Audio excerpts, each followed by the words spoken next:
Como eu preparei minha família para sair do Brasil? É isso mesmo, como eu preparei a minha família para ir embora do Brasil, né? Muita gente diz que a saída para o Brasil são duas, né? Que é o aeroporto de Guarulhos e tem um outro lá no Rio de Janeiro, não sei qual que é, o de Cumbica, não sei qual que é, mas são dois aeroportos, né? Hoje tem várias saídas. Tem voo para a Europa e para os Estados Unidos de várias cidades do Brasil, então tem várias saídas para quem quer sair do Brasil. Eu usei essa saída de imigrar, de sair do Brasil, mas não foi de uma hora para outra. Tá? Eu sou uma pessoa, você deve estar percebendo que eu tenho um roteiro para conversar com você. Eu gosto de fazer as coisas com uma certa preparação, né? Às vezes até demora para ficar pronto, mas quando sai, já não sai assim com um padrão de qualidade muito baixo, já sai com um conteúdo um pouquinho melhor, já sai uma entrega melhor. E eu sigo essa lógica com a minha família, né?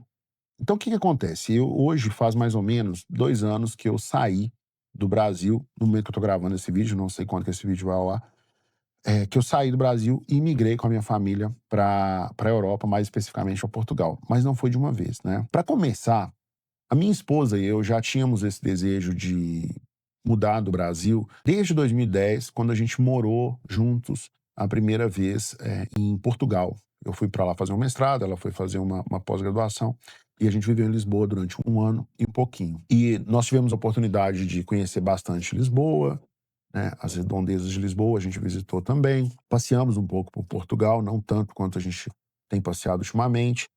Visitamos outros países e a gente guardou naquela época aquele desejo de, poxa, voltar para a Europa um dia, morar aqui, tem exposição cultural, aqui a gente pode viajar bastante, uma coisa que a gente valoriza muito. Então a gente tinha esse desejo. Mas aconteceu que em 2010 a gente veio para o Brasil, a situação estava bem complicada para nós, né? Eu estava numa mudança na carreira. Em 2011 eu comecei um canal no YouTube, na área de educação. Ela é bióloga formada na Universidade Federal de Minas Gerais. X ao quadrado é igual a 25, que é 9 mais 16. Ele é engenheiro do ITA, Instituto Tecnológico de Aeronáutica. Os dois vieram de escolas públicas e o caminho até a faculdade não foi fácil. Eles usaram muito da experiência pessoal para criar um modelo de aulas do quadro. O vídeo de 5 minutos, ele foca em um tópico específico. Então, naquele momento que o aluno assiste aquele vídeo, ele foca toda a atenção em uma parte. Em 2014, esse canal ele deu origem a uma empresa de educação na internet, uma EdTech. E essa EdTech cresceu, a gente nunca mais voltou para a Europa para viver, né? A gente até foi passear na Europa em 2014, na época da Copa do Mundo, mas a gente não voltou lá para viver. E fomos trabalhando, a empresa foi crescendo, até que 2019 teve a pandemia, finalzinho de 2019, início de 2020, teve a pandemia e todo mundo foi para casa. Eu tinha uma operação na empresa que era 100% presencial, a gente tinha uma sede em Belo Horizonte e uma em São José dos Campos, 100% presencial. E o que nós fizemos foi, depois eu posso até te contar essa história com mais tempo, foi migrar para o remoto. Enfim, a gente migrou para o remoto. E depois que a pandemia foi flexibilizando, vamos dizer assim, as pessoas não queriam mais voltar para presencial, eu também não queria voltar para presencial. A gente morava até numa região bem localizada, ali em Nova Lima, né? Um condomínio no meio das montanhas, uma região muito agradável. Mas assim, apesar da gente não ter que ir para o presencial trabalhar, a gente levava as crianças para a escola, então a rotina ainda era desgastante, porque os deslocamentos eram muito longos. Então durante a pandemia, surgiu esse desejo de a gente mudar para a Europa de novo. A gente sair do Brasil e a gente sempre priorizou a Europa, porque era onde a gente queria viver, a gente gostava. Então a gente começou a olhar Portugal, que a gente já conhecia, começamos a olhar moradia, começamos a olhar cidade. A gente estava em dúvida entre Lisboa e Porto, acabou que a gente não foi nem para Lisboa nem para o Porto, foi para uma outra cidade. Então começou a surgir esse desejo. O que eu fiz? Em 2022, eu peguei a minha esposa, né, e as minhas filhas, e a gente resolveu fazer um mochilão. Em família, não é bem um mochilão, né? A gente resolveu fazer uma viagem pela Europa em família. Nós passamos 28 dias, 4 semanas, passamos alguns dias na França, quase 2 semanas na Itália e um pouco mais de 1 semana em Portugal. É lógico, a minha esposa e eu já tínhamos o objetivo de imigrar, mas eu não queria fazer uma mudança brusca, né? Eu queria preparar a cabeça das crianças. Então a gente levou as crianças e no meio da viagem, aquela conversa. O que vocês acham de morar aqui? O que vocês estão gostando? O que vocês não gostam? E cara, tava no verão, então fazia muito calor, né? E a gente fazia umas coisas assim meio loucas, né? Por exemplo, teve no meio dessa viagem, a gente foi no zoológico em Livorno, assim, mais ou menos perto de Roma. Acho que era perto de Roma mesmo. E e no zoológico, tava tanto calor que a gente encheu as garrafas de água nas fontes e jogava água, assim, né? Então as crianças achavam aquilo o máximo, né? Mas adulto normalmente não faz isso. Então, assim, a gente fez esse test drive, vamos dizer, né? E a viagem foi muito legal, foi muito bom para nossa família. E quando nós estávamos em Lisboa, a gente começou a sugerir para as crianças, né? O que vocês acham de morar aqui? A gente visitou a igreja que a gente conhecia que a gente conhecia lá em Portugal. E as crianças começaram a gostar e a gente voltou com a decisão de mudar para Portugal em 2022. O que eu fiz nesse processo? Eu comecei a entender, né? Comecei a acionar uma rede de amigos, comecei a entender o que era necessário para fazer essa imigração. Então, eu fui entender todo o processo, qual era o melhor tipo de visto. Existem vários vistos que você pode solicitar para entrar em Portugal. Você tem o visto de procura de trabalho, o visto de nômade digital, que é muito bom, o visto de investidor, de startup, né? De empreendedor de startup, que também é bom, mas é um pouco mais difícil. E tem um visto que é o visto do aposentado, vamos dizer assim, que é um visto é o visto D7. Para quem esse visto é bom? Esse visto é muito bom para a pessoa que já aposentou ou que ela é titular de rendimentos, né? Que ela tem uma renda passiva. Então, se você tem uma renda, né? Se você é empresário, né? Tem uma empresa ou é profissional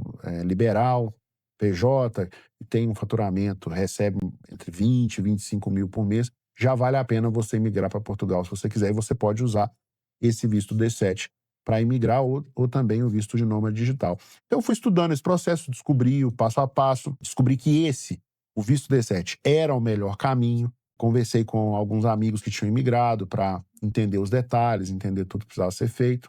E acabou que eu organizei toda a papelada, né? O processo é um processo relativamente rápido, mas ele tem muitos detalhes, muitos documentos que você precisa reunir, algumas condições que você precisa obedecer. Por exemplo, é importante obedecer uma condição de uma renda mínima que permite você fazer esse movimento de imigração. Existe uma reserva financeira que você precisa comprovar em Portugal, né? Esse dinheiro tem que estar guardado lá. Existe uma perspectiva de renda que você precisa comprovar, um histórico de renda. Enfim, organizei toda essa documentação. Se você tiver alguma dúvida sobre essa documentação, eu não tenho uma empresa que faça imigração, que faça relocation, depois eu posso até falar sobre isso em outro vídeo. Mas se você quiser mandar alguma pergunta, você pode mandar no meu Instagram, pode escrever aí nos comentários, que eu respondo e depois eu posso até fazer um vídeo esclarecendo o passo. Enfim, o fato é que eu descobri o melhor caminho e isso me permitiu evitar muitos erros. E o que eu fiz? Depois que eu organizei toda essa documentação, ou seja, eu não desperdicei tempo, eu não gastei dinheiro com agência para fazer essa imigração. Só para você ter uma ideia, se você quiser imigrar para Portugal e precisar contar com a ajuda de uma agência, você vai precisar investir 1.000, 1.500, talvez até 2.000 euros para fazer esse movimento. Com uma agência, com um profissional que vá te ajudar nesse processo, né? Geralmente é alguém que tem alguma experiência em direito, algum advogado que é português, ou talvez que é brasileiro que está lá há mais tempo. Enfim, é um pouco mais complexo, mais sofisticado e acaba sendo mais custoso. O investimento que você tem que fazer é maior, né? No meu caso, eu não precisei fazer isso porque eu tenho amigos que já fizeram esse processo, eles me passaram o caminho das pedras. O fato é que depois que eu organizei toda a documentação, eu entreguei a documentação pessoalmente numa unidade da VSF Global, acho que esse é o nome da empresa, é a empresa que faz a parte burocrática em nome do governo português. E o fato de eu ter entregado pessoalmente fez muita diferença no prazo que demorou para o meu passaporte chegar com o visto carimbado, que foi um prazo de 22 dias. Em 22 dias eu estava com o meu passaporte, com o visto, e eu podia ir com a minha família para Portugal. Lá a gente fez um negócio, lá em Portugal.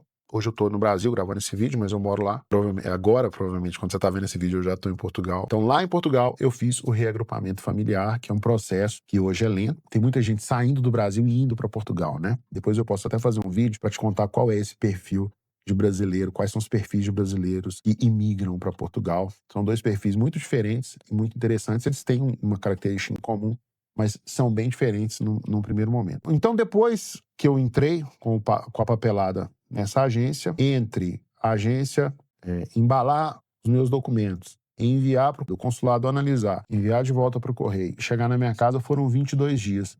E isso foi muito bom. Por quê? Porque eu fiz uma preparação prévia.